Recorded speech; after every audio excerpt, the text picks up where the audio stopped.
أعوذ بالله من الشيطان الرجيم بسم الله الرحمن الرحيم ورحمة الله وبركاته. ẹ ṣé àdúpẹ́ mà. máa jẹ́ kí ọjọ́ dalẹ́. ní báyìí kí àwọn dókítà wa Abidat Lawal tí a fi tọ̀wọ̀tọ̀wọ̀ dá orúkọ wọn kí wọ́n máa bọ̀ wá sí iwájú kí ìdánilẹ́kọ̀ọ́ náà kó dé bẹ̀rẹ̀ láì ní gbára wa ní àsìkò. Mọ̀rí àbábíkì aláwàzálà. Mọ̀rí àbábíkì aláwàzálà. Ẹbí àwòlẹ̀ ẹ̀mí àrọ̀rà. Dókítà. Ẹbí àgbẹ̀sẹ̀ ní kọ̀ọ̀kan. Àtàyè àtànàbí ẹ̀lẹ́kẹ̀ dáwọ́lé ọ̀la. Mọ̀rí àbábíkì aláwàzálà. Mọ̀rí àbábíkì aláwàzálà. Ẹ̀mí àwòlẹ̀ ẹ̀mí àrọ̀rà. Ẹgbẹ́ Abidat Lawal. Ní kọ̀ọ̀kan. Àtàyè àtànàbí kẹ̀lẹ́kẹ̀lẹ́ wọlé ọ̀la. Ní báyìí kí ètò tó bẹ̀rẹ̀ abẹ̀wá àrọ̀wá ẹ dákun ẹ jẹ́ kí a fi ara balẹ̀ fún wọn kí a lè bá jàǹfààní wọn dáadáa. Adẹ̀bẹ́ lọ́wọ́ bá là kó ṣe ní ìrọ̀rùn fún àwọn tí wọ́n fẹ́ sọ àti àwa náà tí a fẹ́ gbọ́. Bismillah náà ọ̀fẹ́. Ká má blọ́ọ̀kì fíw àwọn èèyàn.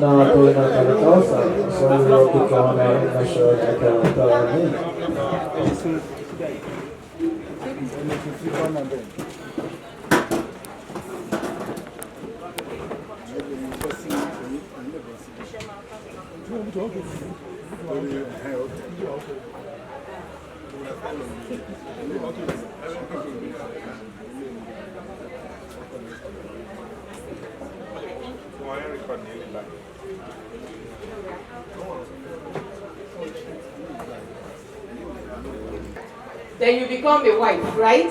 And then you become a mother. Then you become grandmother. So we don't want anybody missing in the link. I need my daughters. Please get all the teenage girls out. Thank you.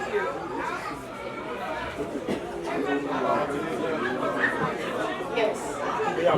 If I want to present anything that is more of adult content, I will let them leave. But for the most part, I want them to be part of this talk, inshallah.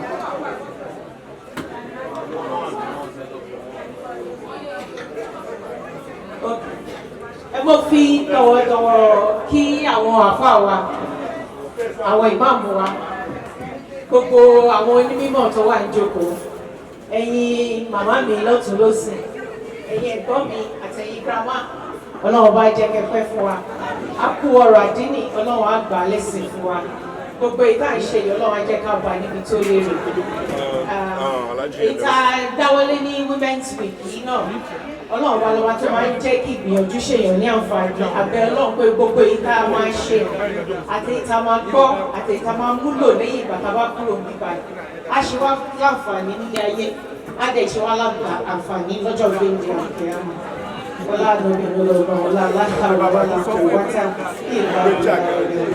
For every community, the fundamental unit of every community is family. And for you to have a family, there has to be marriage. And between the formation of one marriage or community or a nation comes the union of a man and woman, correct? Yorùbá tí mo sọ yìí ìyá mi òun ní pé ìdí tínú mi fi dùn lórí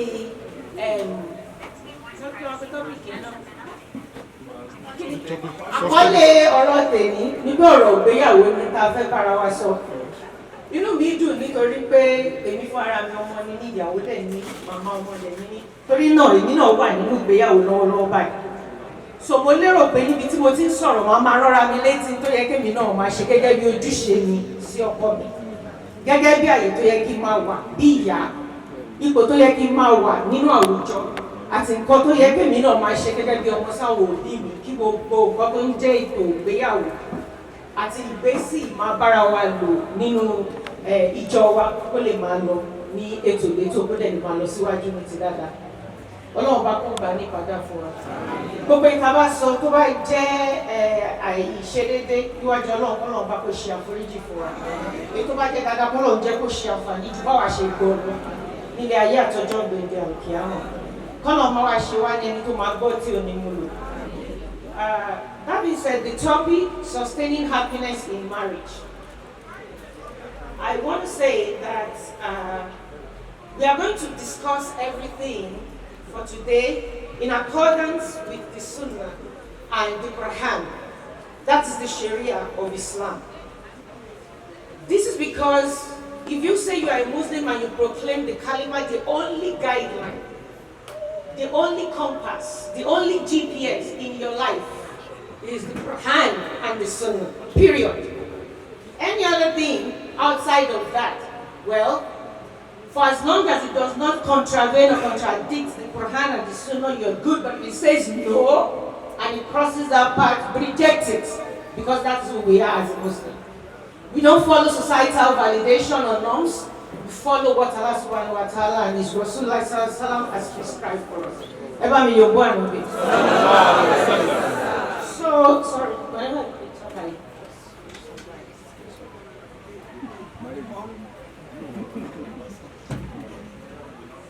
Yes.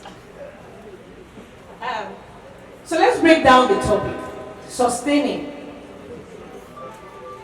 marriage, happiness. What does it mean to sustain? When you look in the Oxford Dictionary, it will tell you that sustaining or sustenance or sustain, which is the root word, means that you maintain something. You keep something in steady state without it being diminished. So it continues without diminishing. Happiness, a fleeting state of being in which you experience satisfaction and contentment. Now, if you want continuous satisfaction, contentment in your marriage, I'm stressing it, in your marriage. Ẹ̀yin ìyá mi tí mo sọ ni pé gbogbo ọ̀rọ̀ tá fẹ́ bára wa sọ lẹ́yìn ni pé tí a bá fẹ́ kí a ní ìfàyàbalẹ̀ ọkàn àti ìtẹ́lọ́rùn àti ìdùnnú tí ò ní tán nínú ìgbéyàwó wa, àwọn nǹkan tá fẹ́ mú lò òun la fẹ́ bára wa sọ. Kí ló ń jẹ́ ìgbéyàwó? Bá ìdàpọ̀ mímọ́ nílànà Al-Qur'an àti Sharia àti Sunnah láàrin ọkùnrin àti obìnrin. Kò ń ṣe ìyàwó tó ń ṣe ń sìn. Not marriage between man and man. Faliyazubillah. No. A marriage between a man and a woman. That's what we are discussing here today. So how can we achieve that? Our first compass, the Quran. What did the Quran say? Kaba lọ síbi ìgbéyàwó, àwọn àfáà wọ́n máa ké àyà yìí fún wa. Wàá gbọ́ Auzubillahi minash shaitani rajim. Màá kà ní ti Buhari.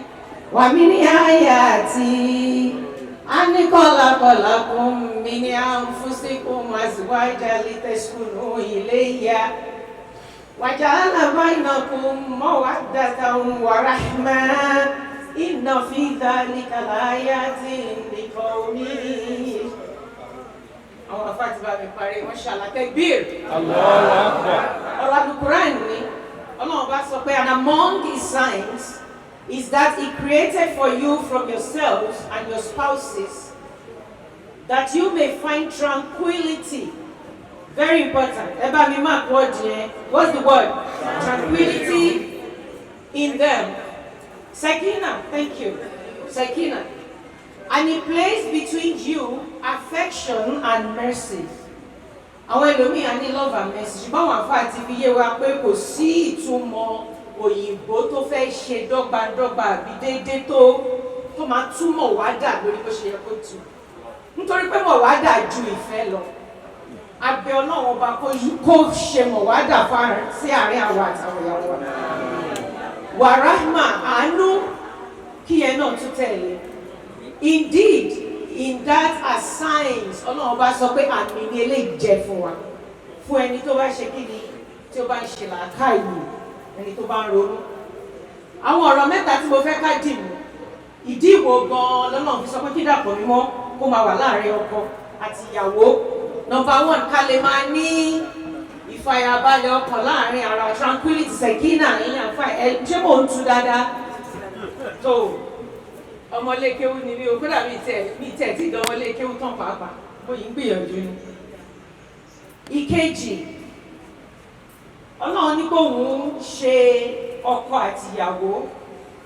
He created for you from yourselves láti ara ọkùnrin láti yọ obìnrin tó máa jẹ́ ìyàwó ẹ̀. Ìtumọ̀ ẹni pé kó tó délé ayé Ọlọ́run ọba ó ti ṣe ètò ẹni tó máa jẹ́ ìyàwó ẹ̀. Kádàrá ti dúró àtàrà ẹ lọ ti mú ìmáàmù látara ẹ túmọ̀ sí wípé o gbọ́dọ̀ láàánú ẹ̀, o gbọ́dọ̀ nífẹ̀ẹ́, ìwọ ìyàwó gbọ́dọ̀ nífẹ̀ẹ́ ọkọ ẹ̀ náà, o dẹ̀ gbọ́dọ̀ ní àánú ẹ̀ kẹ́ bá lè máa ní kí ni sẹ̀kínà ìfàyàbalẹ̀ ìrọ̀rùn nígbèsí ayé wa. Ànábì Muhammad sallallahu náà tún fi yé wa wípé marriage is part of my sunnah. And whoever does not follow my sunnah has nothing to do with me. Ìgbéyàwó jẹ́ ọ̀ranyàn nínú ẹ̀sìn Islam. Lára sunnah ni, ara ìṣe àwòkọ́ṣe Ànábì Muhammad sallallahu alaihi wasallam. Ànábì lẹ́yìn tí ó bá ṣe ìyàwó kò ṣára ni. Ọlọ́run bá ṣe wá lẹ́nu àmì. Torí náà Mùsùlùmí ò lè jí kó ní pé òun ò fọ́kọ àbó òun ò fẹ́ ìyàwó ẹ ṣeun. Ànábì sallallahu tó wá tẹ̀síwájú ní kan náà àwọn detail tún ní pé when a man marries, he has fulfilled half of his deen. So let him fear Allah regarding the remaining half. Torí náà tẹ́ bá gbọ́ àwọn àǹfààní àtàwọn onímọ̀ wá ní 50%. Tó bá ti gbéyàwó wá ní 50%. Ẹjọ́ nígbà tó o bá gbé ẹrù dání tó sọ fún ẹ pé ìdajì inú ẹ̀ ní ìgbésí ayé ìbò ṣe máa lò pẹ̀lú ìyàwó ẹjọ́ ó ṣe dandan. This world and in Akhirah, it's important that we take our marriages very, very, very serious. It's part of it. It's your deen. Ànábì ní pé ìdajì ní sallallahu alaihi wasallam. Torí kó mọ̀ kó lé gbéyàwó ni ká má tọ̀ra wa. Nítorí ọ̀rọ̀ púpọ̀ ní lọ́dọ̀ Ọlọ́run ṣùgbọ́n ó ṣẹ̀díìd fáwọn èèyàn. Ó ní bó ṣe jẹ́. Ẹni tí ò ní sùúrù, ẹni tí ò ní faradà, ẹni tí ò láforítì, ẹni tí ò láwojú kúrò kò lè gbélé ọkọ, kò dẹ̀ lè lọ́kọ, kò lè níyàwó. Àwọn nǹkan tó máa bára wa sọ náà lélẹ̀. Ṣùgbọ́n kó tó di pé ìyọ́tẹ̀ wá kó sí pé àwa ń fẹ́ ìyàwó àbá ń lọ́kọ, kí ni táwọn mọ̀? Ànábì Muhammad sallallahu ní pé this life is full of enjoyment. But the highest and the best enjoyment one can have is to have a righteous and supporting wife. Abeg gbọ́ yẹn, kò ní righteous and supporting husband ẹ̀yin bàbá wa. Abeg ní orí, ó ní righteous and supporting wife. Kí ni ìdí? Turano mi tún sọ nù àdìtẹ̀ sálàlú àsálà. Ó ní tí agbègbè kan bá ń da, tí ìlú kan bá ń da, táyìíká kan bá ń da, owó oníkẹ́ lọ wò. Àwa ni, àwa náà ni, àwa ni. Ọlọ́run tún ṣe ó tún sọ súrà kalẹ̀ ní orúkọ àwọn obìnrin Anisa kò sárìjà. Nítorí náà tí èèyàn bá ní obìnrin tó bá dá tó jẹ́ aládùúrótì ìdílẹ́yìn ọgbà èèyàn wa láyé oríire ńlá lọ́lọ́run bá ṣe fún wọn. Ọlọ́run bá kó ṣe àánú wa kó jẹ́ káwọn ìyàwó wa jẹ́ ìdílẹ́yìn ọgbà wa kó jẹ́ aláàánú fún wa. So this is important because this is the foundation. The foundation of marriage is having a righteous spouse, a righteous wife. And I want to throw this question open to each and every one of us.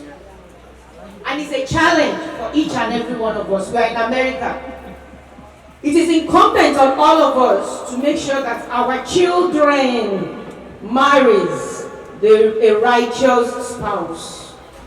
Your female child marries a righteous man. Your male child marries a righteous woman. Imratu Solia. Very important. Tọ́mọ bá ti fẹ́ ẹni tí ò ń ṣe Mùsùlùmí, tó bá fọ́ ní jàgídíjàgan, ó ti parí. Torí kò ní mọ lórí títí ẹnìkan, gbogbo tó máa tì sílé ayé látara orú obìnrin tó jẹ́ bẹ́ẹ̀, jàǹbá ló máa bá wà tàbí sí. Nítorí náà ìbẹ̀rẹ̀ pẹ̀pẹ̀ yẹn ṣe dé, ó ṣe pàtàkì, ó ṣe kókó. So I want us mothers to suggest to us, kí làwọn ọkọ táwọn wò lára obìnrin, táwọn ọmọ wa gbọ́dọ̀ wò lára ọkùnrin. Ká tó sọ pé a fẹ́ wọn, I need suggestions. Qualities that you should look out for in a potential righteous spouse. Quick one, in 1 minute, and I need contribution. I want this to be interactive. I'm a teacher. Maturity. Spirituality, meaning ever break it down. Ó nípa ìyà Ọlọ́run. Ẹlòmíì á máa ṣe ẹ̀sìn ṣùgbọ́n kò dé. Ó gbọ́dọ̀ gbé méjèèjì pọ̀. Ẹni tó nípa ìyà Ọlọ́run tó wá ń fi ara ń sin Ọlọ́run ní ti déédéé ní kọ̀rọ̀ àti ní gbangba. The third one, I need more. What is a maturity of ìgboro ìkéré? Wisdom. Ẹni tó lọ́gbọ́n tó ní làákàyè tí ò kì í ṣe ẹni tó ti ní sponsor wọ́n ṣe máa ń pè ní Yorùbá. Wọ́n ló mọ̀ jù lónìí bí ẹ̀rọ Lárúbáwá. Wọ́n lẹ́ni tó níṣẹ́ lọ́wọ́, somebody who is financially capable of taking care of the family. And in addition to that wisdom, àti ẹni tó sá, wọ́n ní ká wo family background, mashallah, that's wonderful. Nítorí pé ilé làwọ̀ ká tó sọmọ ní orúkọ. Gbogbo ẹni tó bá da, ẹ lọ wo ibi tí ó ti jáde. Ẹni tó bá rí bákan náà, ẹ tún lọ wo ibi tó ti jáde. So, káwọn oníṣòkí, ìdí nìyí tó ṣe jẹ́ pé a gbọ́dọ̀ máa bójú tó àwọn ọmọ wa, mo ṣe ní pé káwọn ọmọ náà wá bí. So for my teenagers, it starts from now. When you're eyeing that guy in the corner, when you come to Asalatu, you better make sure that he's God-fearing. You're not looking at his dreads only. It doesn't matter if his face is very nice. I don't care if his waves is sparkling. I don't want to know if he's tall, dark, and handsome. I don't know if he's robust and fair, but all of the things, I mean, they are all good things, but pay attention to what matters. The fear of Allah. The fear of Allah. There are other things to follow. Can you be not get a bawa sarokiti àwọn ọmọ wa? Ká máa fi sí wọn lórí láti lè gbé. Obìnrin máa ń fẹ́ ọkùnrin, ọkùnrin máa ń fẹ́ obìnrin, obìnrin ò kì í fẹ́ obìnrin, ọkùnrin ò kì í fẹ́ ọkùnrin. Fálẹ̀ Yazila àní lóró ẹ̀ ló ṣẹlẹ̀. Àní bàbá gbọ́dọ̀ máa wò àwọn nǹkan yìí látara ọmọ. Àdẹ gbọ́dọ̀ dúró nígbà tí ọmọ bá dé yunifásitì kó tó di pé a bẹ̀rẹ̀ sí ní máa bá wọn sọ̀rọ̀ ọkọ ó ti pẹ́. At elementary school ní kẹ́ ti máa bá wọn sọ bẹ́ẹ̀ ni. Kò sí hà, I'm a mother. My first child is in UT Austin studying business. So, I will tell you this, I sat my kids down, that's elementary school, I said, look here, we are Muslims. We are not going to do high school dating, it's around. No high school girlfriend, no, mommy, we are not in high school yet, before you get there, know my rules. No boyfriend, girlfriend. When you get to university, you are 18 years old. Èmi náà lessons tí mo ti fún ẹ pẹ̀lú àdúrà lọ́dọ̀ náà àti guidance mo believe pé wà á ti ní level of maturity to discern somebody that is God-fearing, that has the values that we have instilled in you in the family and in the community to pick what is right. We don't have fling in Islam. No. And that is usually the foundation of all these ills in the society. Why do we get married? We get married so that there can be procreation.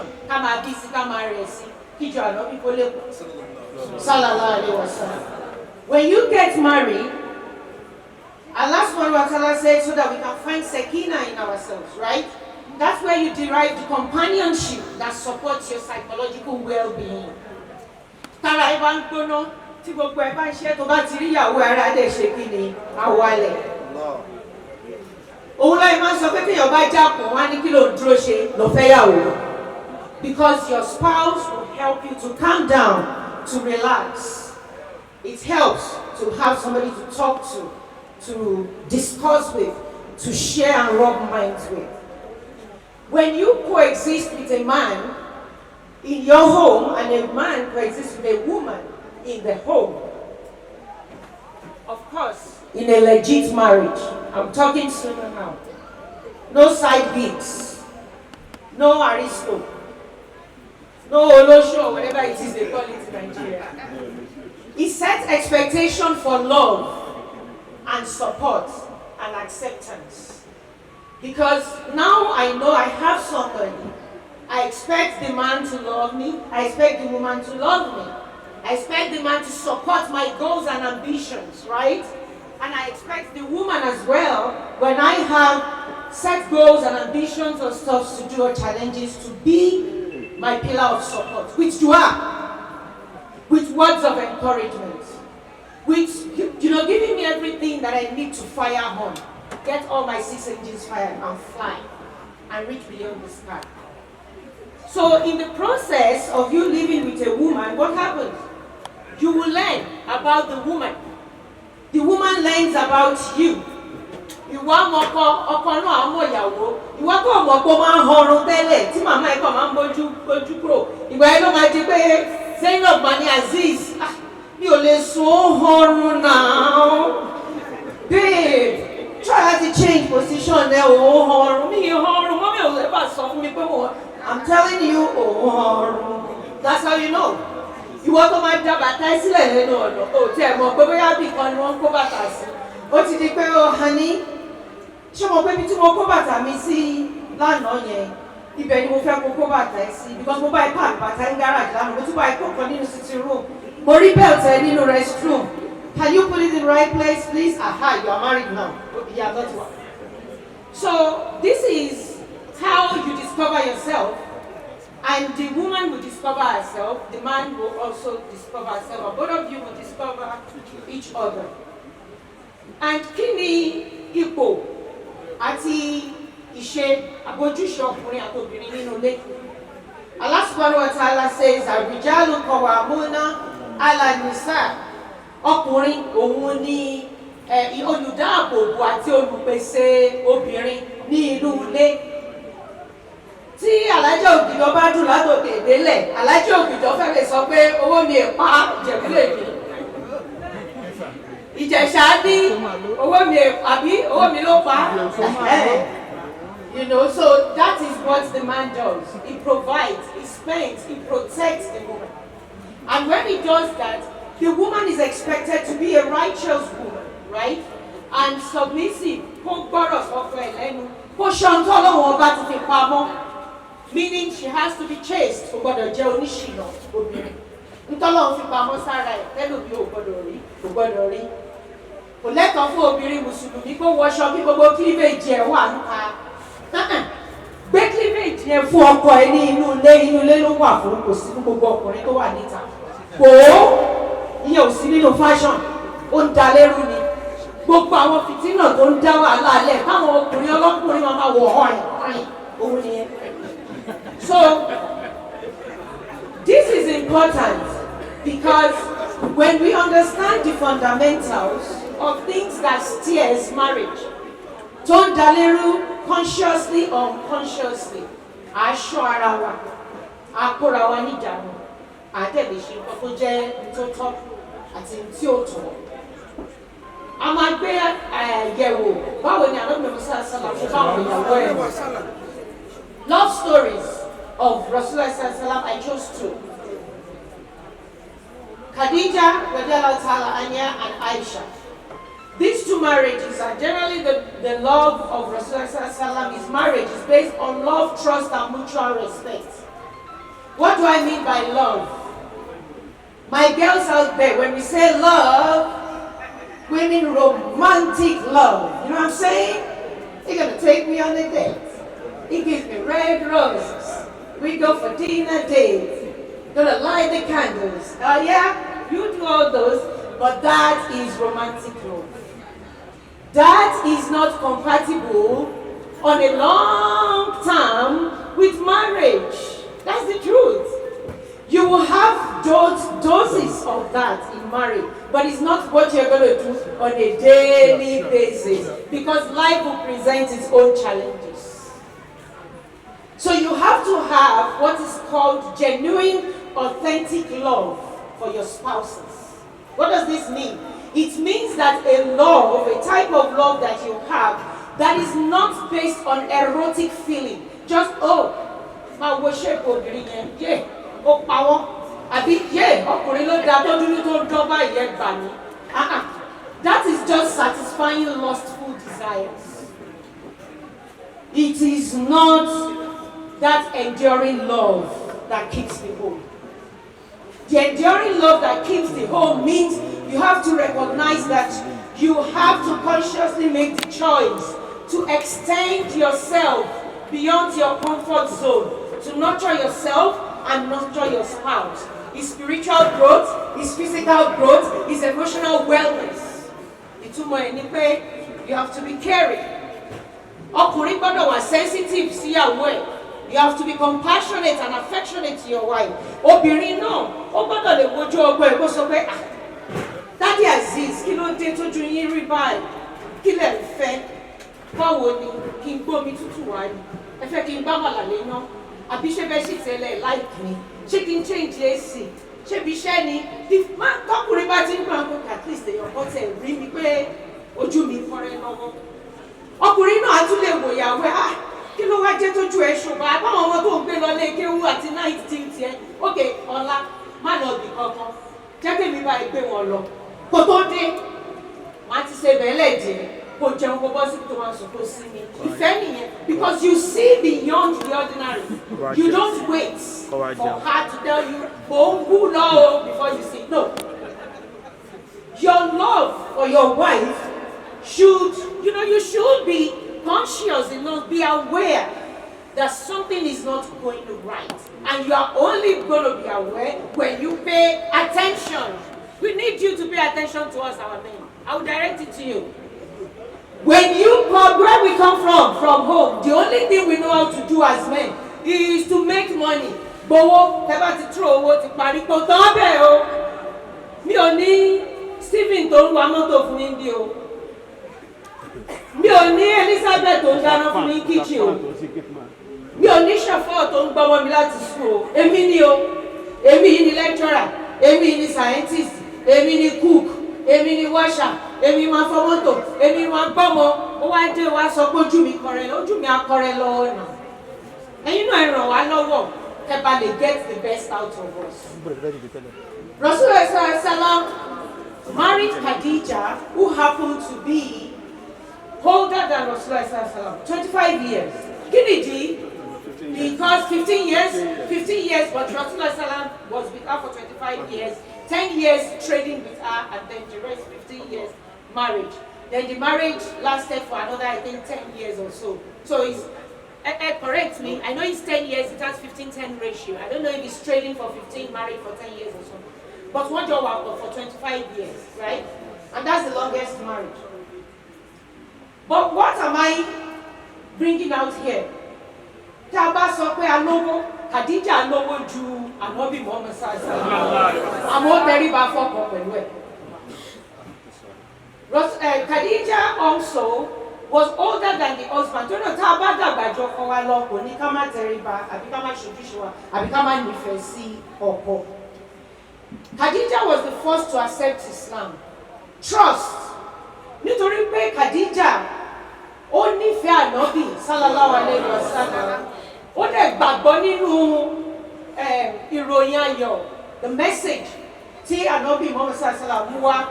Òun ló ṣe jẹ́ kó gba kálímà. She was the first woman to accept Islam, and then she went ahead to use her money, her position as social clout to influence the whole of Mecca to accept Islam, for people to embrace Islam. Ipò obìnrin nìyẹn.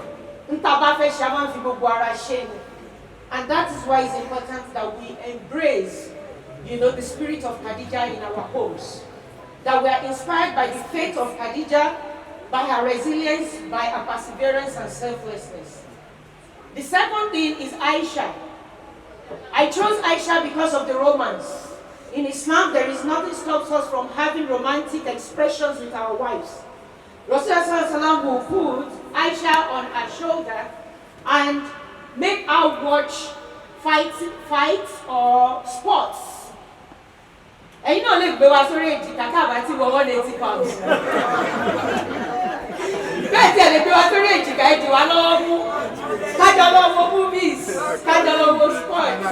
That is love.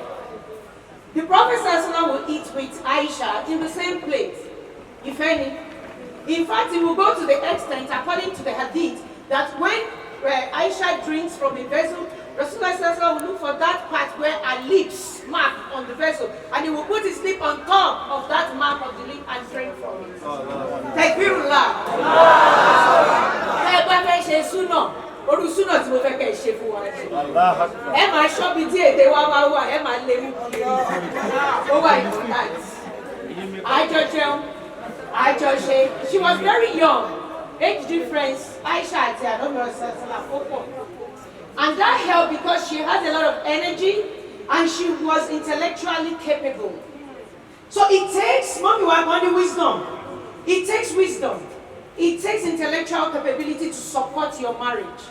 Èyàn lè jẹ́ mòǹdù, kò dúró sójú kan, kò lè expect pé marriage ẹ̀ máa move forward àbó máa láti, kò lè possible torí pé kí ni àwọn ìyá wa ní a kì í fi ọbẹ̀ àná bẹ iṣu èní, ọbẹ̀ àná ò lè bẹ iṣu èní. Tẹ́ bá ní degree kan ní 30 years ago, láyé ChatGPT kò wúlò mọ́. Aha! So you need to consistently update yourself and use your intellect in order to support your marriage. Don't relent. Don't give up. Now, I want to mention something. Sorry. Where are we now? We should be on communication. Okay, so go back to stages. That's fine. So 3 stages of marriage. When I try to prepare for this lecture, how many minutes more do I have? Go on. Go ahead. We're enjoying it. Adikiru. Okay. So, when we look at the lifestyle of Rasulullah Sallallahu Alaihi Wasallam, and I tried to read some books in preparation for this talk, I came across the 3 stages of marriage which I found very intriguing. The first one is the stage of mutual enjoyment. Stage of mutual enjoyment. The second one, stage of mutual adjustment. And the last one, the stage of mutual fulfillment. Mutual enjoyment. Ìgbà yẹn ló ń pè ní honeymoon phase of marriage. It doesn't last more than 2 years at the most. Because what fills that part up is the passionate erotic love that I was saying is illusional. It's not real. It's not real. The only thing to find is that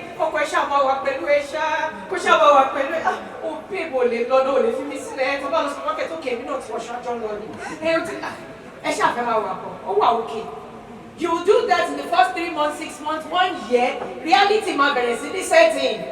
Maximum 2 months, 2 years. Honeymoon phase. And you know what marks that honeymoon phase? Because you have high level of intimacy. Sexual intimacy is at the highest during that period.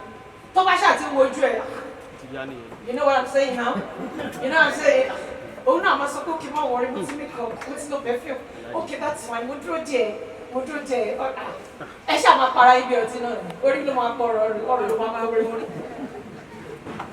But by the time you get to the stage of mutual adjustment, most of us are in our state of mutual adjustment right now. Kosi?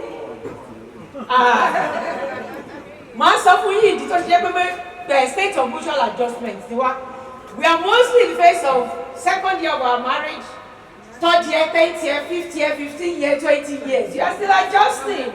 Because what happens during that period of time is the phase where you experience a lot of disappointment. Oh my God. Brush are you kidding me? So please drop me there. And you'll be so upset. And you're like, kill share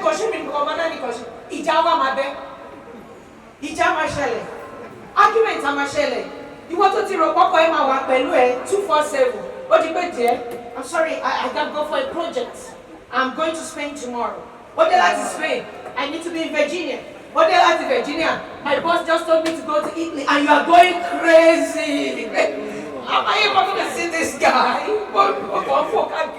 tó bá dé come class of economics kí n sùn tí ẹ lé ní and jẹun ní ṣe kọ́kọ́ tó máa ṣe nìyẹn you're like but you know what? That is the stage of mutual adjustment. It is the stage where you need to sharpen your problem-solving skills because you need it later in life. If you are going to last in your marriage, that is the stage that determines who is going to go far or who is going to exit. It is that stage where you have to refine your ways.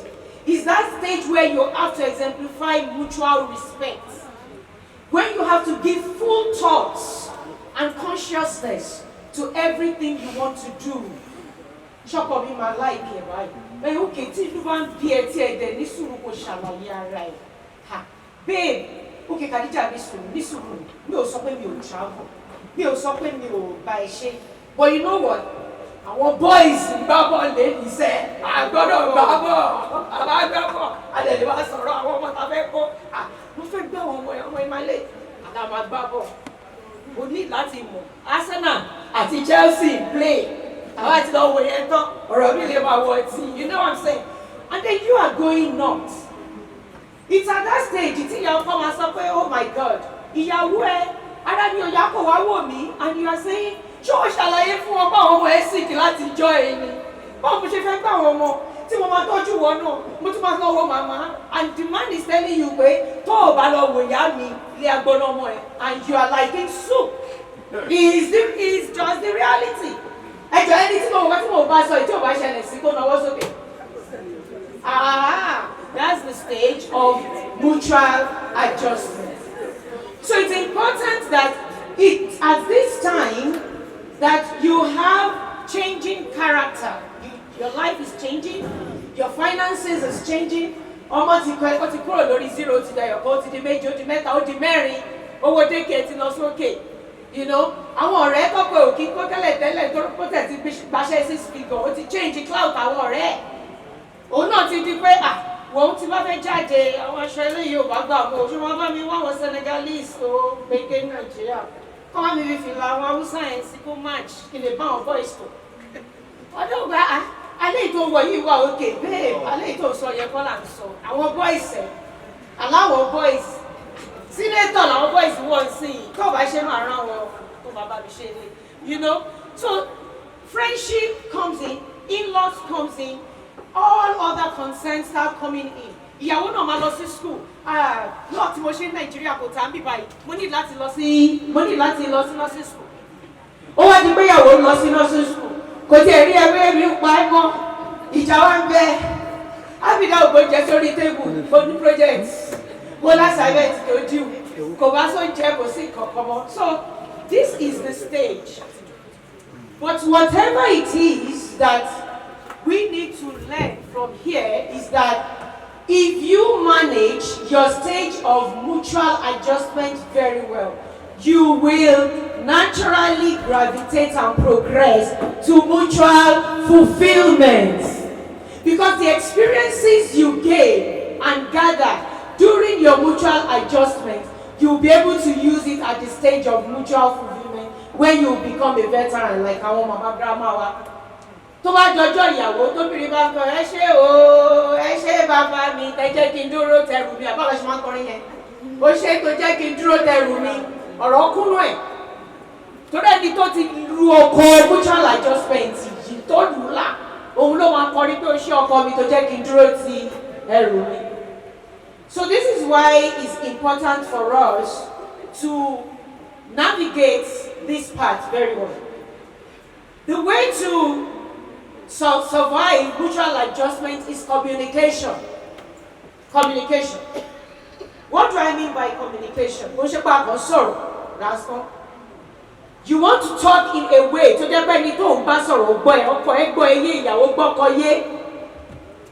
don't assume. Don't assume. Men don't read labels. If you want something, tell them.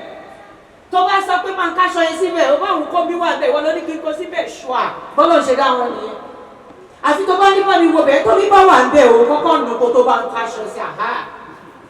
Káṣọ kú bẹ̀ bá mi òun wá tẹ̀lé bá ń káṣọ sí machine ṣó sọ fún mi ní gan ọmọ ṣe ni intuition. But when you communicate and tell them bá mi sọ bẹ̀yẹn lórí iná tó bá ti 5 minutes time bá mi sọ bẹ̀ lórí iná tó bá jiná tó bá sọ lórí iná ò lè bínú sí because bá mi sọ ìwé rẹ̀ tí bá ẹ sọ̀rọ̀. So when you communicate, be specific. When you communicate, tell your spouse, let him know categorically what you want.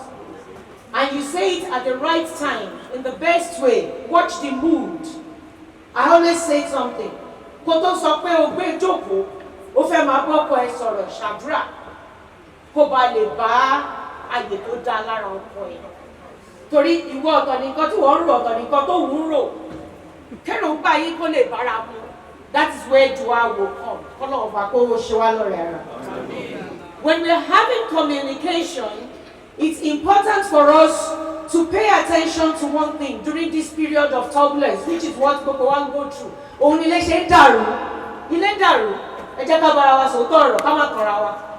Ọ̀pọ̀lọpọ̀ wa ta wà níbà yìí orí ń fọ́ ó kàn múra kúrò lé pé ṣáàjẹ́ kúrò nílé táwọn èèyàn especially àwọn èèyàn tí mo bá túraká ara mi á wálẹ̀ díẹ̀. Some men have given up on their marriages. If you are in this boat today, I pray that Allah subhanahu wa ta'ala comfort you. I pray that Allah subhanahu wa ta'ala soften your heart. I pray that Allah subhanahu wa ta'ala increase the love and mercy between you and your wife, and between your wife and yourself. But Abba Shadura, our Baba Wani Kaba Shela, Laila Kashekini Kashe, Yase is for you to examine your intention. Kila niyan mi ngba tí mo fẹ́ obìnrin. Ṣebí sì ni mo wò wọ́n lára. Ṣebí mo wò pé ilé ire ló ti wá. Ẹ wá wo ọjọ́ tó bá ṣe dáadáa, ọjọ́ tó bá ṣe àìdá, ẹ cancel èyí tí ò dá, ẹ ro ti dáadáa mọ́ lára torí èyí kan, torí ọjọ́ ọ̀la. Ká lè dé stage of mutual fulfillment.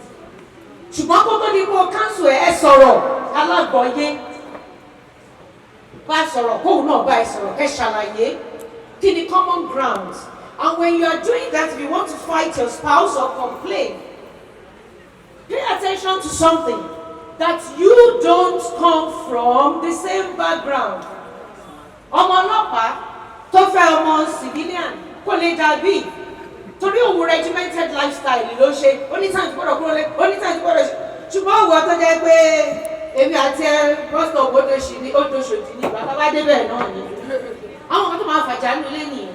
So but when you recognize the background that you came from, and it's all work from one woman home, a single parent family, only don't pay as emotional baggage. No.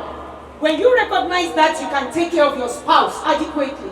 Because what you want to do, ọkùnrin tí ò níyà nígbà tó wà kékeré tó bá fẹ́ yàwó ó fẹ́ kí ìyá yìí kí ìyàwó yẹn ṣe ìyá ó fẹ́ kó ṣe ìyá àwọn ọmọ ó dẹ̀ fẹ́ kó ṣe ìyàwó ẹ̀ ní ìdí títí ẹ ti yàtọ̀ sẹ́ni tó ní màmá. So when you recognize the peculiarity of your spouse, you'll be able to address your spousal needs. Like, babe, one key thing that is important as well is for us to be patient and understanding. Ká ní sùúrù, wàláì sùúrù báwọn ìyá wa ṣe máa ń sọ, ó ṣòro láti ní ṣùgbọ́n ṣe òkúta jìnnà.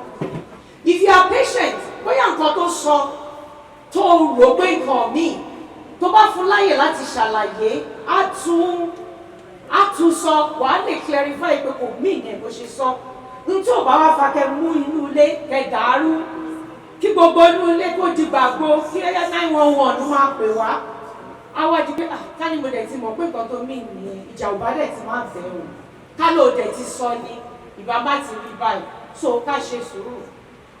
And it is important for us to be willing to compromise. Ẹ má dúró pé dandan pé fẹ́ ṣe nǹkan mi ni bó ṣe máa lọ rèé kó dẹ̀ lè yí padà. We understand that we have different backgrounds, but you must be flexible in marriage. It's a must if you want things to work. Not on everything. Of course, o lè wà flexible kí ìyàwó ẹ máa kírun déédéé. Wà á ṣe pẹ̀lú làákàyè àti ìkímà, ṣùgbọ́n o wà ní ṣe kókókókó débi tó jẹ́ kó tẹ̀ máa sá kúrò ní Islam altogether. So pẹ̀lú wisdom, pẹ̀lú ìkímà, pẹ̀lú làákàyè, pẹ̀lú sùúrù, pẹ̀lú ọ̀rọ̀ tútù, obìnrin lè yí ọkùnrin padà, ọkùnrin náà dẹ̀ lè yí obìnrin padà. Now, kí ni nǹkan tá máa ṣe, to sustain each other's love? Whenever we have conflict, ẹ má jà tọ́ra wa. Wọ́n máa ń kọrin pé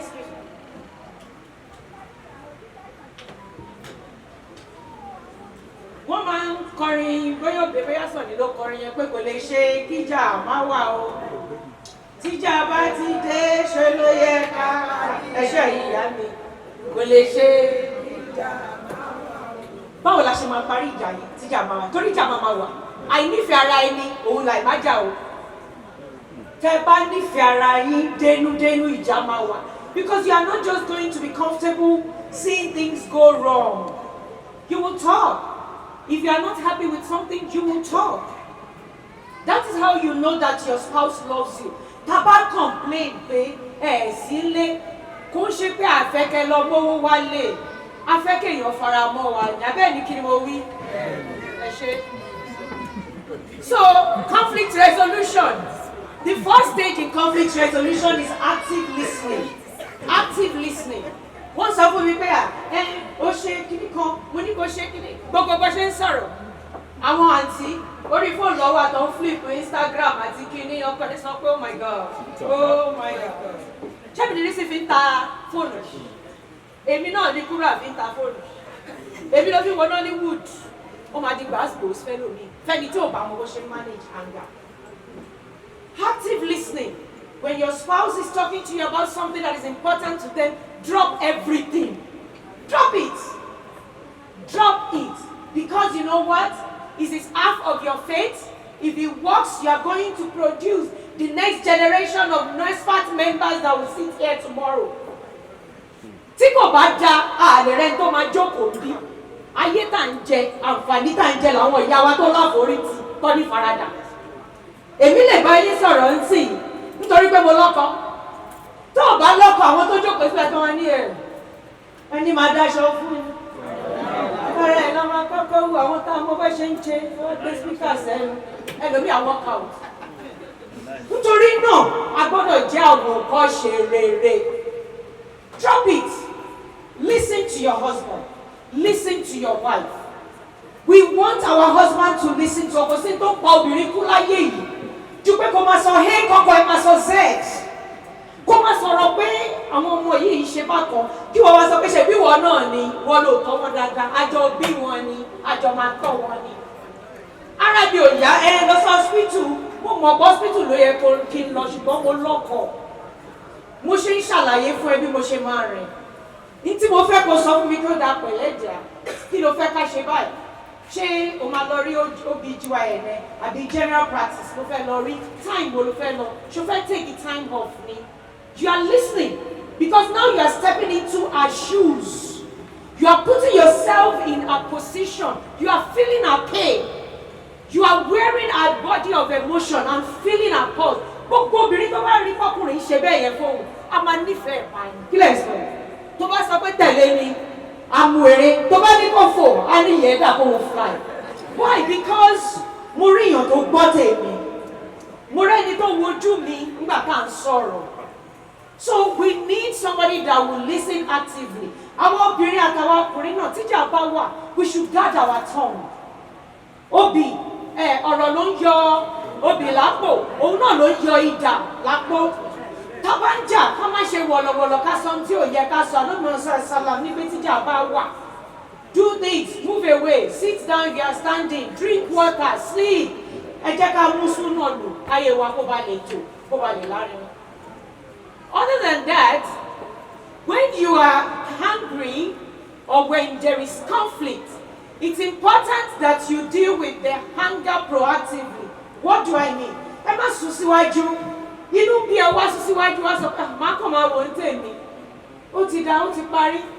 Tó bá dọ̀la, tó bá ṣe mistake domi sí ẹ lára, wàá wá fi ìjà ti 3 years ago kú ti kàná, wọ́n ti last week, wọ́n ti jẹ. Àwa di yam pepper scatter, iṣu atayan. And you'll be like, ṣó jomi tí mo dà sí ẹ lára yìí lọ. This is why when there are issues, you address it immediately. Ẹ má sùn lórí ìbínú. Ànábìnrin ká ẹ̀kọ́ agbára yín sọ̀rọ̀ nípa ìbínú ẹ má jẹ́ kó ju ọjọ́ mẹ́ta lọ. Èyí tó ti dájú ni pé kẹ́ má sùn lórí ìbínú di ọjọ́ kejì. Kọ́lọ̀ ń gbà fún wa. Now you see that I put this in the center. You speak the truth in a loving manner. Ọkọ ẹ ṣe nǹkan tí ò dáa. Àbí ìyàwó ẹ ṣe nǹkan tí ò dáa. Èèyàn kí n tójú oníkà mẹ́sàn-án kà bó sórí ẹ̀ ò gbé ni. Ó ṣe máa wá ṣe nǹkan báyìí. Ẹni tó ya wèrè sójú títí ìgbọ̀n kò lè ṣe bó ṣe ń ṣe. Subhanallah. You don't. No, my dear, kí ló wá dé tó wá ṣe nǹkan báyìí? Tó bá jẹ́ pé mi ni o, nǹkan báyìí ni màá dẹ̀ ṣe o. Bó ṣe ṣe lánàá ni, èmi fi òpé kò dà bẹ́ẹ̀ tó. Kò sí onítàn tó bá gbéná sórí láti ẹ̀kọ́ kó fara balẹ̀ gbọ́ nǹkan tó fẹ́ sọ náà. You are speaking the truth. Kò sẹ́ni tó sọ pé right. You are speaking the truth. She's not doing the right thing. He's not doing the right thing. But you have to say it in a loving manner. Tó bá tẹ̀ wá fẹ́ fọba lé, tó bá fẹ́ fọba lé, ìgbà tó bá fẹ́ jáde tó fọwọ́ kọ́yàwó ẹ̀ lọ́rùn tó fún ní peg lẹ́gbẹ̀ẹ́, bẹ́ẹ̀ ni wọ́n sọ pé ọ̀rọ̀ wà. Ṣẹ́rẹ́ àwọn drama tó ṣe lánàá. A máa àdírẹ́sì ẹ̀ náà ló wá dé mọ́ọ̀lù sáré sọ ọkọ̀ mi oníbalẹ̀ tí wọ́n dé láti fi ṣẹ́. Àsáré fún agbọ́n. Tó bá ń jọ́kùnrin ìwọ obìnrin tó ti ọ̀rọ̀ fọwọ́ di ìpàkọ́ ẹ̀ mú bí tó ti ń fọwọ́ ra láyà bí tó ti ń jẹun ló máa sọ pé dájì lágbájá okay because ó mú sí lórí bó ṣe mú sí létí méjèèjì ni it work ju pé ká ṣẹnu ṣaṣaṣa ká ba ilẹ̀ jẹ́. So these are the skills we need to learn, and it's interesting and it's important for us to know that forgiveness is essential. Tá bá fẹ́ move síwájú, tá bá fẹ́ kí ìfàyàbalẹ̀, ìrọ̀rùn, ìtẹ́lọ́rùn, ìdùnnú kó máa lọ lé wa, a gbọ́dọ̀ máa dìrọ̀ ọmọ tó ti ṣẹlẹ̀ sásẹ̀yìn tó bí wá nú. Àwọn obìnrin ó kọ́ mọ̀ wa, a máa dìmọ̀ bẹ́ẹ̀ náà ló ṣe ní tẹ́yìn. Ní 1980 nígbà tá a fẹ́ ra, bó ṣe ṣe nìyẹn, àti ìjáde lọ́jọ́ kẹta wedding wa ní gẹ́ọ̀ yẹn. Senior tó ń gbé down the street ló ṣẹ́jú sí ló ṣẹ́jú ó tẹ̀lé senior lọ kò wálé lọ́jọ́ kẹta ṣe bó dẹ̀ ti fi senior lẹ̀ ṣé bó ti jókòó tiẹ̀ sìn ìwọ tẹ̀ dẹ̀ ojú sí nǹkan tó tẹ̀ títẹ̀ tó bá ẹ sọ senior ti lọ má tún mọ̀rọ̀ sí ibi àwọn ọmọ ẹgbẹ́ náà ni àwọn àbúrò ẹ̀ wọ́n bú mi wọ́n nà mí ó kò rọ́rọ̀ sọ ṣé bí mo ti bẹ̀rẹ̀ mo dẹ̀ ti bá wọn náà wù jẹ́ kó lọ ẹ ò gbé mi lọ sí fẹ́ mo gbé mi lọ bó ṣe gbé mi lọ sí NASFAT náà nìyẹn tí mo meet last year convention 3 years ago bó ṣe in fact 10 years ago mọ́mí wa ẹ forgive when you celebrate anniversaries you are celebrating years of forgiveness. If you celebrate 25 years anniversary and you have grudges in you, you are deceiving yourself. 10 years of anniversary should be 10 years of 10 years of what? 25 years anniversary, 25 years of 5 years anniversary, 5 years of exactly. That's the only way. So I think I've kind of mentioned this. Next one, so during this time, it's important, everyone to cover that we share and clarify the meaning of experience. Ẹni tó ṣe nǹkan tó kọ̀ believe kó ṣe nǹkan ṣá, ìwọ wá rò ó pé báwo ni o ṣe lè ṣe báyìí? Bọ̀ tó bá sọ fún wàá jẹ́ kó ṣàlàyé ara ẹ̀. Má bọ́ kọ ẹ̀rọ orí, má bá yàwó ẹ̀rọ orí. Ó ti mọ nǹkan tó fẹ́ ṣe nítorí ẹ̀ ló ṣe kí nìyẹn. Má bá rorí bèrè lọ́wọ́ ẹ̀. N tó ń dalérú nìyẹn, má bá rorí. Ask, let her explain to you what was going on in her mind. Tó bá clarify, ẹ lè jọ ṣàtúnṣe. And ẹ̀yin méjèèjì, you must agree to take care of each other. And And you have to continuously commit to that agreement. Mo máa tọ́jú ẹ̀, ìwọ náà máa tọ́jú mi. Àjọ máa wà fúnra wa dọjọ́ alẹ́. Adé máa rán ara létí. Adé máa rán ara létí. Wá ti ń jà. Ṣé o rántí pé mo ní kó fún mi lọ́wọ́ lálẹ́ òfin? Ṣé o promise mi kó o máa tọ́jú mi? Ṣé o promise mi kó o máa take care mi? Ṣé o sọ pé tí bá ti sí ìkó o ò ní jẹ́ kiri kan? Ṣé o ti sọ pé mo lọ sọ́dọ̀ mọ́mí àti dájì? O ti sọ fún mi kó o máa tọ́jú mi? Things like that. So you want to make sure that you do that. So the next slide. How many minutes more do I have? How many minutes more do I have? No, I can't give more because of attention span. 10 minutes. I have 10 minutes. Okay. So 5 love languages. I think we have discussed the fundamentals. There is what you call 5 love languages. Psychology says we have emotional love tank. Imagine your car running on a full tank. The car will travel far and wide. But if a car is running on half tank or quarter tank, you can predict how many miles it's going to go for because it will shut down. I want you to ask your spouse what her emotional love tank level is now. Assess her. What is that thing that makes you have a feeling of importance? What is that thing that makes you feel valued in this relationship? Kí ni nǹkan tí mo ṣe tó máa wú ẹ lórí? Kí làwọn nǹkan tó pé tí mi ò bá ṣe inú ò ní dùn sí? So those are the 5 love languages. Psychology says that there are key 5. The first one is quality time. Some men and women just want quality time. Kó kò fẹ́ kémi àti ẹ ṣàjọ wà. Kó má sí pé ìgbà tí bá wà pẹ̀lú ẹ̀ ìgbà ẹ̀ ló máa gbé fóònù. Ìgbà ẹ̀ ló máa wá sẹ́nà, ìgbà ẹ̀ ló máa wo movie, ìgbà ẹ̀ ló máa play game. Tó bá wà lé wà pẹ̀lú mi. Words of affirmation. Àwọn ọkùnrin kan wà tó jẹ́ pé wọ́n ṣàfẹ́. Tó bá ti ṣe nǹkan fún ọba ìpínlẹ̀ sọ pé àwọn òde ṣé ọkọ mi olówó orí mi. Mo jẹ́ appreciate nǹkan tó ṣe fún mi lánàá yẹn. Mo like bó ṣe travel tó bá mi gbá àwọn ọmọ yẹn lọ. Mo ṣe báyìí, mo ṣe no, just give words of affirmation. Another one is gifts. Be that person that give gifts to your spouses. Okay? Some people just love gifts. Kò sí tó lè máa ṣe fún wọn, tó bá ti fún wọn gift báyìí, inú wọn á yọ. And the last one is physical touch. Some men and some women, once you touch them, you hug them, you kiss them, their body will just calm down. So you need to ask. You need to ask. Men will naturally think that, oh, it's only physical touch. But the truth is they need more than that. If you tell someone, physical touch, is when a man is upset with you to the highest level, that's what you know. So that tells you, so you want to know that thing. Even without physical touch or with physical touch, it's still going to calm down. And the only way you will know that is by asking. You have to ask. So I'm going to do this activity. How many of us have our wives here? Among the men. Okay? How many of us have our husbands here among the women? 1. So if you have your wife or your husband, how many of us Okay, good. So please write this down. Take a picture of this slide.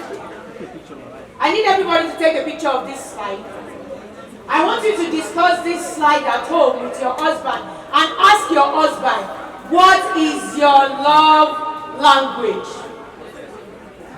What is your love language? Okay?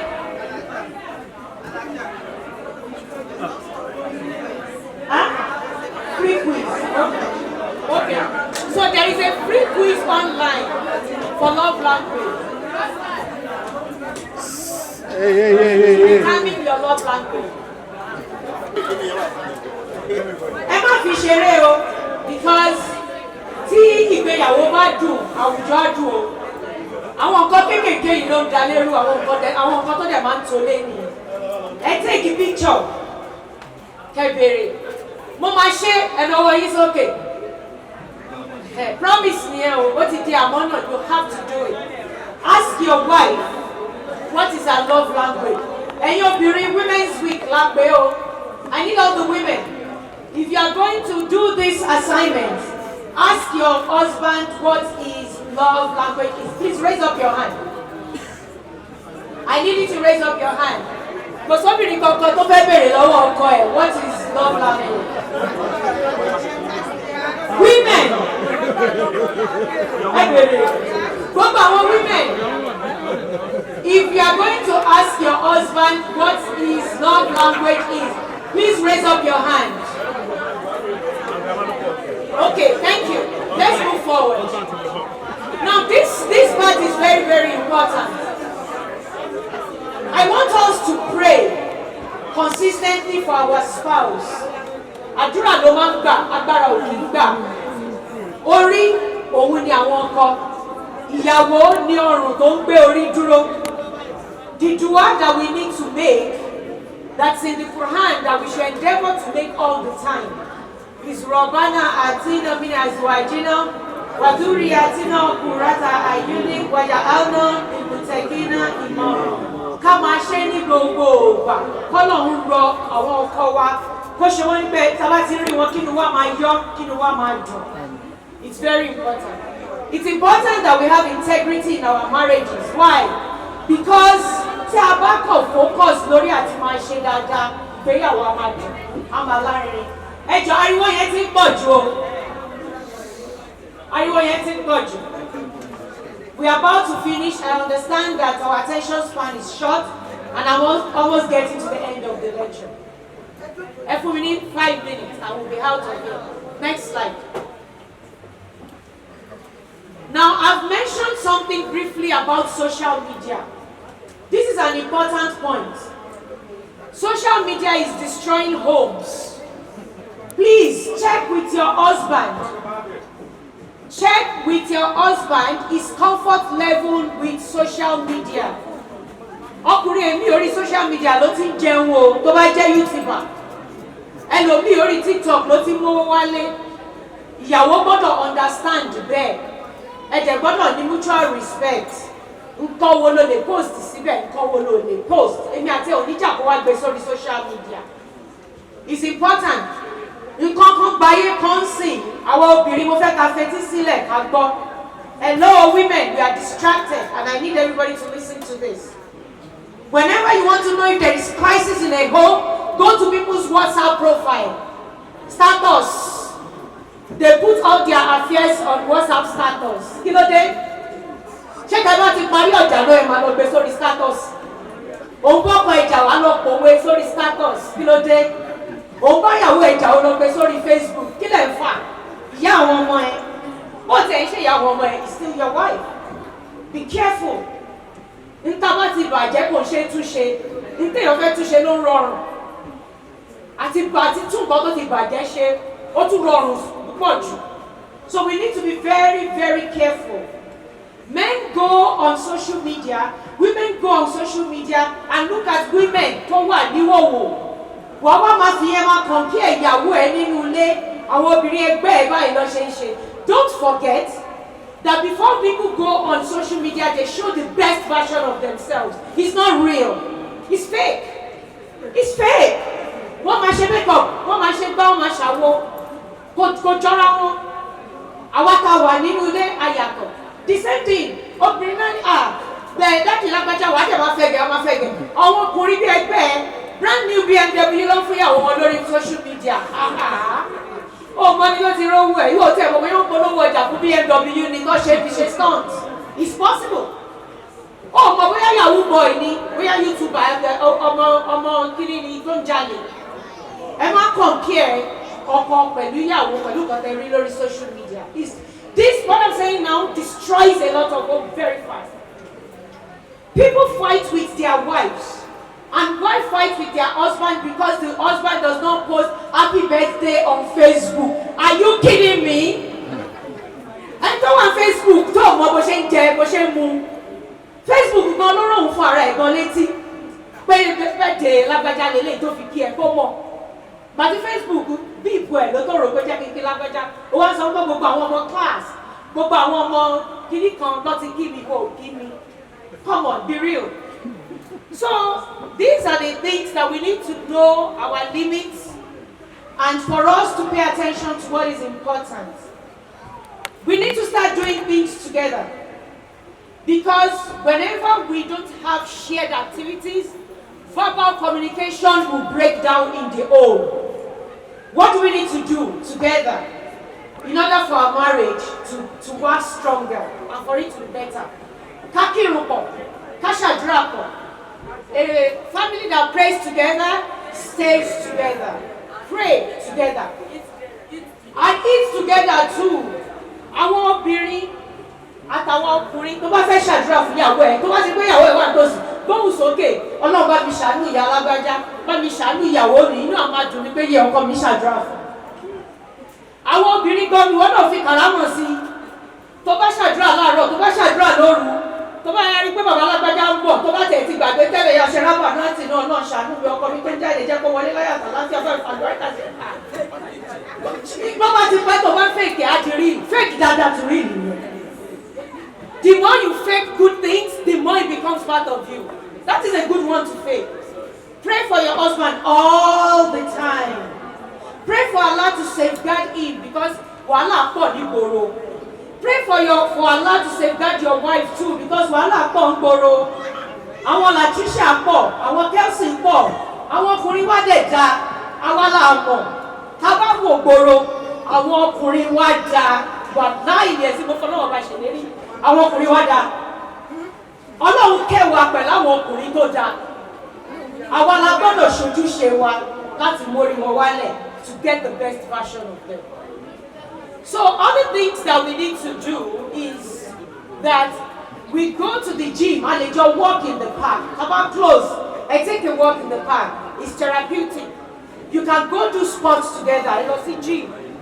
Tẹ́ bá fẹ́ lọ múra. Ẹ lọ pẹ̀lú ọkọ yín, ẹ jọ ṣàdúrà, ẹ jọ ṣe gbogbo nǹkan pọ̀, ẹ jọ sí lọ́run. Go on vacation, platform ń bọ̀. Ẹ lọ ìfọ̀ àwọn ọmọ sí yàrá kan, ìyẹn mú yàrá kan. Ẹ má jẹ́ kí màmá tún lọ jókòó táwọn ọmọ pẹ̀lú àwọn ọmọ. Daddy and mommy, ẹ̀yin gba yàrá. Àwọn ọmọ, ẹ̀yin náà mú yàrá, ẹ ṣe bẹ́ẹ̀. Cook together. Kó má jẹ́ mọ́mì nìkan ló máa ṣayá máa ṣe kitchen, náà ṣàwọn aláàbùn márùn-ún àlùbọ́sà àti garlic. Ẹ̀yin náà wọ kitchen pẹ̀lú wọn. Tí wọ́n mi bá ń bẹ ṣú, dáàdì ẹ̀yẹ máa bá wa ṣàn. Tẹ́mi bá ti ń gbọ́ bẹ̀ kúrò lórí iná, ẹ̀yẹ bá fọ ráìsì léná. Bó ṣe máa dùn nìyẹn, ká bá túnjọ ṣe tán, àtúnjọ jókòó, ká túnjọ ṣe kí ni, kájọ jẹ. Gardening is also important. Kájọ garden together. A máa ń dáko, àwọn grandma wa wọ́n dá ewédú sẹ́kùlé, wọ́n dẹ̀fọ́. I tried that and I'm going to share with you my experience. I never knew how therapeutic it is to garden. It was amazing. Tí mo bá jáde, tí mo bá rí àwọn ilá yẹn tó bá so, inú mi á dùn. Màá ṣe alhamdulillah. Màá sáré lọ kọ́kọ́ mi, màá ní wọ́wọ́rọ́ láti so. Òun náà bá mi já. So it helps to bond. It helps the family to bond. So reading together is also another thing. Take a book and read together. Expand your horizon. I mentioned that having high intellectual capability helps you to sustain your marriage. Spice things up. Routine wasn't bored you. As you know, hello, mọ́ṣáláṣí, láti mọ́ṣáláṣí, bọ́mọ lọlé kéwú, tọ́wọ́ ti ṣe yẹn, láti lọ́gbọ́dá mo ti gbóúnjẹ ìsìnkú ò ti lọ sùn. Bí oúnjẹ bẹ̀. Shake it up, baby. Ọkọ ẹ bá ti lọ síbi iṣẹ́, ọjọ́ tó bá rò, gbà ọ̀ fún mi iṣẹ́, má sọ fún kó gbà ọ̀ fún mi iṣẹ́. Lọ block ẹ̀ tó bá di lunch time ẹ̀ pick ẹ̀ out for lunch date. Kọ́lẹ̀ èkó sọ fún ara ibi iṣẹ́ èkó wa kó gbé jáde. Ẹ jẹun kó tún padà. Wá ti fún ní pet kó sọ pé máa padà sẹ́nu iṣẹ́ ẹ̀ gift mi nìyẹn fún ẹ lẹ́yìn. Gbà síbẹ̀. Èyí ọkùnrin náà, ọjọ́ tóun náà ò bá rò ó, tíyàwó ẹ̀ ò bá rò ó, wàá kọ̀ ọ́ra sọ fún pé mọ́tò mi bàjẹ́ àwọn rọ́ọ̀sù náà wà àbí àfà wà. Rọ́ọ̀sù náà wà. Mọ́tò mi bàjẹ́ wá gbé mi lọ́nà I-10. Ìwọ tó ti mọ̀ pé hòtẹ́ẹ̀lì tó jiná wà lórí I-10. Wo ṣé mo pé girama wà nílé àwọn ọmọ yẹn máa wà ọ̀rọ̀ ìpẹ̀lú girama páàkì mọ́tò ẹ̀ síbẹ̀ mo ti gba yàrá fún wa alẹ́ yẹmi àti ẹni ó dọ̀là àbí bẹ́ẹ̀ kọ́ shake things up. Light candles, you dance together, do things together, go for massage. Dinche massage. Why? Give your husband massage, husband give your wife massage. Have long life, go to massage therapist. Kẹjọ ṣe couples massage. Obìnrin á ṣe massage obìnrin. Ọkùnrin náà lọ ṣe massage ọkùnrin. Tára bá wálẹ̀ torí bá tutù, inú ilé bá ń tutù. Next one. Gogo Bata and Soy will just help us to promote bonding. Next one. And I've talked about it, we skip it. I'm going to the cocoa of the cocoa. Sex in marriage. Because major problem. What's love? Sex in marriage.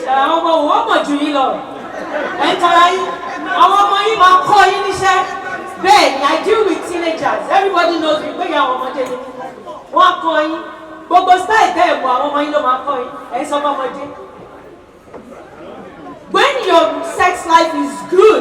your sex life is good, your marriage has no problem. 10% of good marriage is because the sex life is good. When a marriage is brutal and it's gone south, it's because the sexual life is bad. So we all need to take care of, because whatever happens in the kitchen, whatever happens in the bedroom, whatever happens in the garage is reflected on the bed. Tinu eyan ba dùn, ọkùnrin á ju pájú sẹ̀ tó bá dórí bẹ́ẹ̀. Obìnrin tínú ń bí tó bá sọ fún pé kó ká tọ́ sókè á sọ fún ẹ pé kó get out. Because for men, it is a means of reconciliation. But for women, it violates their emotion after you have abandoned them and asked them to come and sleep with you. And you want a pleasant experience. It's not going to work. So this is why gbogbo preamble tí mo ti sọ yìí. Ká mú lò kí eléyìí tó jẹ́ kókó kó ba lè ṣe é ṣe. Rọ́bà náà á ti ná fídùn ní àṣàlọ́tà fìlà àkírà tí àṣàlọ́tà àbínú àṣàbà náà. Ara àṣàlọ́ lélẹ́yìí o. Àṣàlọ́ lé ayé àbíjọ́ náà lé ayé ká tó dé òun lélẹ́yìí. Ẹni bá miss ẹ̀, ebi ò mọ nǹkan tó kù tó fẹ́ gbádùn lé ayé o, tó rówó ra eléyìí o. So do not weaponize sex. Ẹ má yìí pé torí kọ́ ọkọ yín bá yín jà. Kẹlọ wọ tight tó jẹ́ pé ó máa làágùn kó tó rí bọ́. Àti skinny jeans ti zip ẹ̀ tó pé mẹ́fà. Nídìí ẹ̀. Do not, and I'm talking to both men and women, do not weaponize sex. It creates spousal gap, it breaks down marriage, it creates more problems. As a matter of fact, tó bá fẹ́ kọ́ ẹ gbọ́rọ̀ sí ẹlẹ́nu tó ti ń bẹ̀. Pin number ATM card ẹ tó fẹ́ gbà tó rí gbà, ìwọ lọ kọ́ style tó bad kó wá fún ní iṣẹ́ tó kọjá bó ṣe yẹ. Tí iṣẹ́ yẹn bá gbé kọjá cloud 21 kó wá bèrè pin number, á fún ẹ pin number. Tó bá bèrè dọ́kọ́ àbídáàtì ló sọ bẹ́ẹ̀. Ṣé mo parẹ́ yìí bàbá wa? Á fún ẹ pin number. Kí láyé fi pin number ṣe? Ṣé bí torí náà lè jọ́kọ̀ lórí aya ni? Ìgbà tó ní bọ́lẹ̀ ti fún ẹ ní ìgbọ́n tó ń fẹ́ kí ló kù. Wà á ṣeré bẹ́ẹ̀, ẹ bá ṣe next one. So this cartoon is just to let us know the reality. Some of us act bí ẹni pé a ní spin wheel nílé àìfọ́. No sex, no sex, no sex, no sex, no sex, no sex, sex ẹ̀yọ̀ kí ló dé? Chances of getting to sex tó bá ń spin ní kíní yẹn bóyá bá ti Jésù bá dé. Kò possible. So don't be that woman. In the other cartoon, it says that, sweetheart, I just want to be, I don't want anyone to make you unhappy. In other words, you are saying, èmi ni mo fẹ́ fìtínà ẹ jọjọ alẹ́, o ò fẹ́ kó fẹ́yàwó ilé ẹ, o ò fẹ́ kó bọ̀ ẹ́ ṣe ṣìnà, o ò dẹ̀ tún fún ní nǹkan tó máa jẹ́ kí inú ẹ dùn. So, Ọlọ́run kó ṣàforíjì fún wa. I've talked about this, so if we need professional counseling, ìgbà míì ọkùnrin ò mọ̀ nǹkan tó máa fi please ìyàwó ẹ̀. Ìgbà míì obìnrin ò mọ̀ nǹkan tó máa fi please ọkọ ẹ̀. Tẹ́ bá lè bára yín discuss openly, do that. If you cannot discuss openly, go for counseling. Àwọn ọkùnrin wa ló fẹ́ lọ. Obìnrin máa kú sí nǹkan tó wrong. It's like going to school if you don't know something. Women, be open. Do premarital counseling. Do in-marriage counseling. And as your marriage evolves and matures, go for counseling. It's very important. I think that's the end of my talk. And overall, just know marriage is not a garden, okay? So it's not a bed of roses. Keep it. Focus on your marriage by giving yourself love, establishing mutual respect, trusting one another. Know that you being uptight does not help your marriage. Men function better when the women are soft and source of comfort. Women function better when they feel protected. Ẹ̀yin ọkọ wa ẹ protect wa, ẹ ṣojúṣe yín, ẹ̀yin ìyàwó, ẹ̀yin náà ẹ gbé bàbá lọ sí cloud 21. Ẹ ṣe nǹkan together. Gbogbo nǹkan tá a sọ yìí, do it together and inshallah Allah will give you the best in your marriages. Allah will sustain happiness in our homes. Allah will give us the best in this world and in the hereafter. And make us, for those people that have broken marriages right now, I bet you, if you can just take 1 or 2 or 3 of these, put it to use, you will see improvement. Be the light, Allah. Ọlọ́run Aṣèwání contributors of good community and good Muslim ummah. Jazakumullah khairan for your attention. Assalamu alaikum warahmatullahi wabarakatuh. Yes,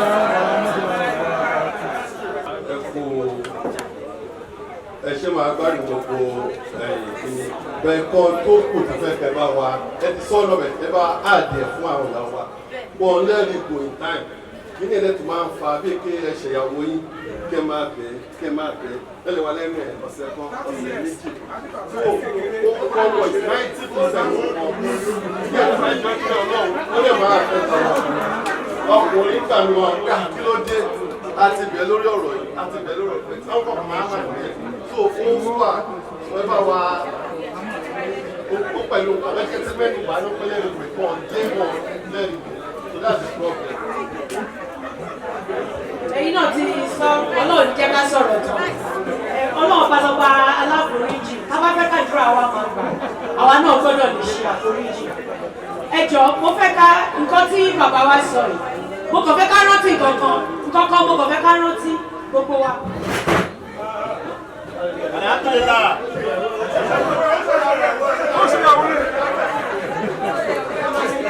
Afáàní.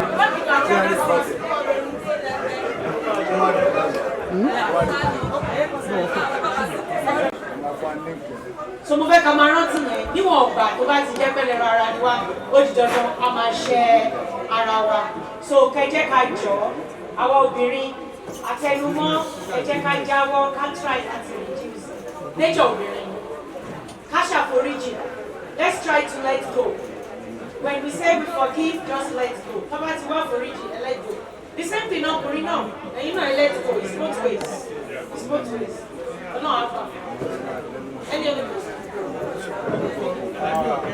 torí tọ́ lọ́run ẹjọ́ mo bẹ̀ wá ní mo dẹ̀ tún rọ̀ wá ẹ má jẹ́ kí á ti lọ ẹ jẹ́ kí á rí pé ètò yìí abádẹ́bi tí ó lápẹ̀rẹ̀.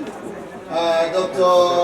Abida Mahmoud Awal ẹ bá mi fi wọ́n lẹ̀ díẹ̀ náà fẹ́ gba ilé orin kan. sọ kẹ́yìn máa gbọ́ tẹ́mi náà bá wá ń gbọ́ ṣé ń tẹ́ ń gbọ́ lórí báyìí lára yín òun ló mọ́ mi lórí lójú ti àwọn náà sallallahu alaihi wasallam.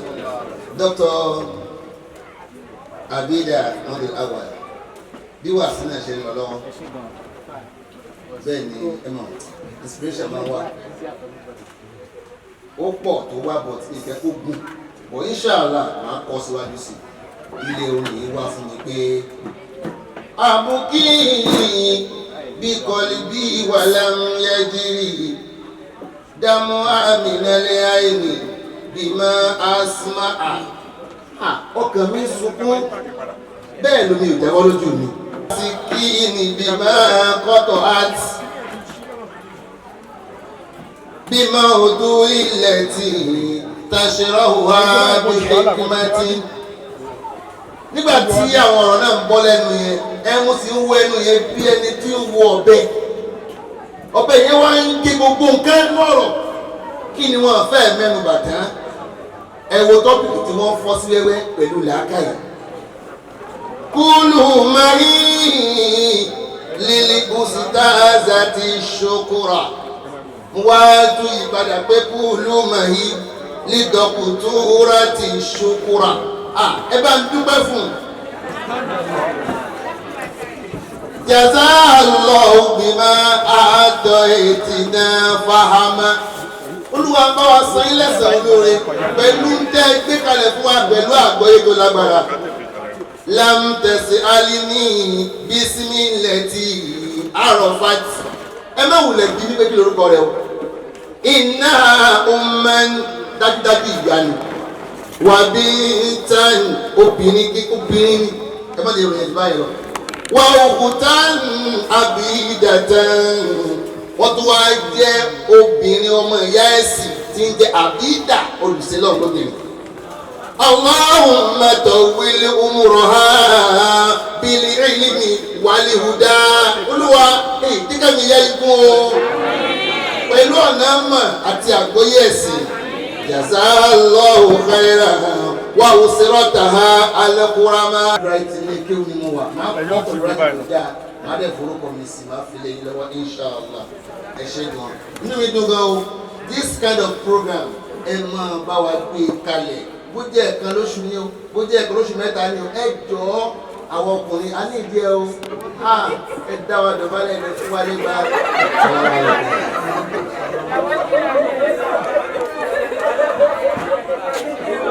Alhamdulillahi Rabbil Alamin.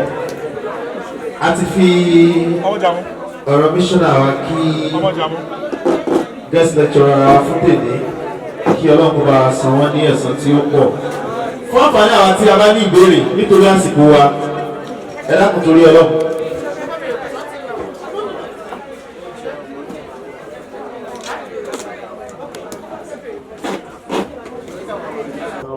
Láì ní bá lásìkò a fẹ́ gba owó fún ilé Ọlọ́run lọ́dọ̀ àwọn tí a fi ìwé pè ẹ jẹ́ mọ́ ṣé ní kán máa ń kóbó ìwé tí mo fi pe àwọn ẹ̀yà wa síta ibẹ̀ náà ni màá ti bẹ̀rẹ̀ financial secretary mo fẹ́ ilẹ́gbẹ̀ẹ́ mi àti àwọn tí wọ́n bá ń dì pẹ̀lú owó. Àyájọ́ Iswat Oyèwùmí kí lẹ fẹ́ fi kún ìjọ Ọlọ́run lọ́wọ́ kí lẹ fẹ́ fi kún prógámù yìí lọ́wọ́ kí lẹ fẹ́ fi kún Nasfat general. Àwa lọ́dọ̀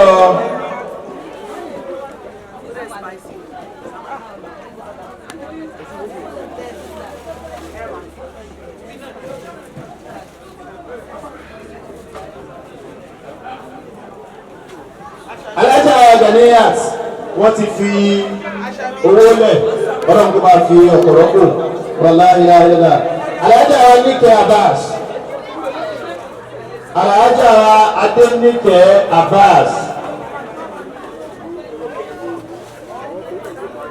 ọ̀dà à ń retí àwọn náà. Ẹ jẹ́ ká lọ sí ọ̀dọ̀ alájà wa Balikis òfòwò rọlá. Masya Allah, jazakumullahu khairan.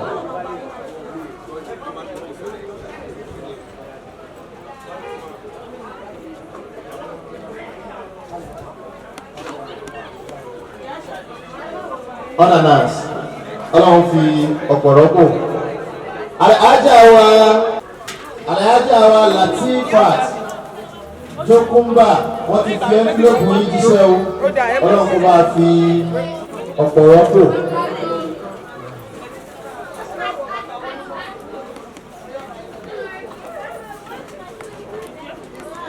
Alhaja wa Mansurat Abayomi. Alhaja wa Mansurat Abayomi. Ọ̀dọ́wọ́lá wà báyìí. Sáwọn náà ti fi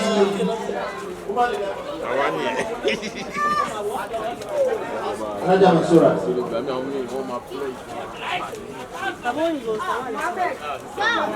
Masha Allah. Ẹ̀yin ní tó ẹlẹ́fọ́n ní zé nọ́mbà yìí. Alhaja wa Mansurat Abayomi àwọn náà láwọn máa fi owó ránṣẹ́. Alhaja wa Kàfíìlà Adésọ̀kan Balógun Masha Allah. Aleykum salaam. Wọ́n láwọn owó ránṣẹ́.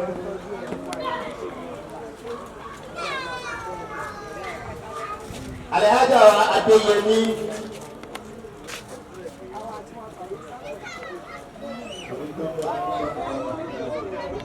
Alhaja wa Bisi Madinat Dauda.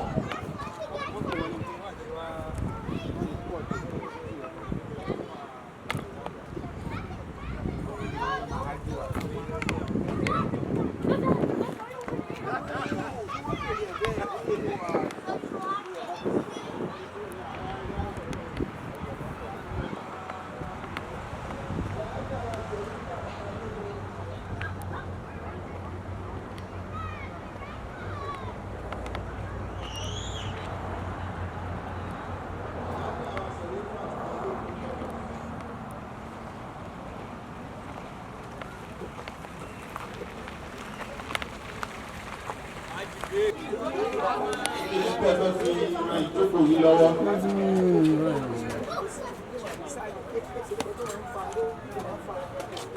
Ẹ̀yin elétò, àwọn ìyá wa ní àpapọ̀.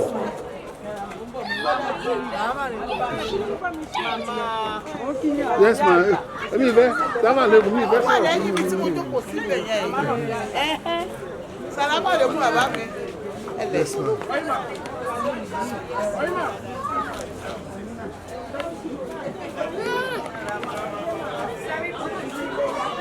Sábà lẹ́kùn sàlám. Gbogbo grandma ní àpapọ̀. Gbogbo grandma wa ní àpapọ̀. Ọlọ́run ṣàrán ẹnìkọ̀ọ̀kan wa lọ́wọ́. Wala ilaha illallah. Muhammad Rasulullah.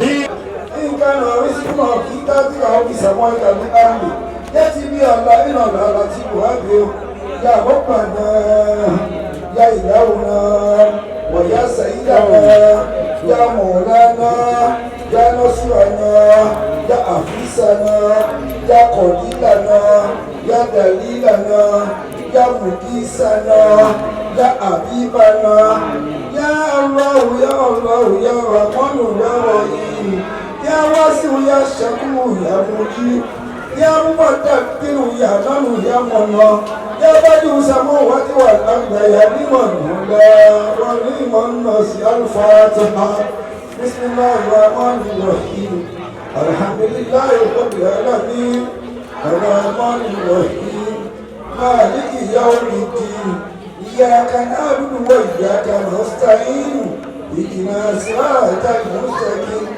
صراط الذين أنعمت عليهم غير المغضوب عليهم ولا الضالين اللهم صل على سيدنا محمد الفاتح المغلوب والخاتم وسبق ناصر الحق بالحق والهادي إلى صراطك المستقيم وعلى آله كان كبيرا من الحزن سبحان ربك رب العزة عما يصفون والسلام على المرسلين والحمد لله رب العالمين ما فيش شيء Aleykum salaam, aleykum salaam. Ọjọ́ mẹ́ta sà. Ìyá àjọ pẹ̀lú.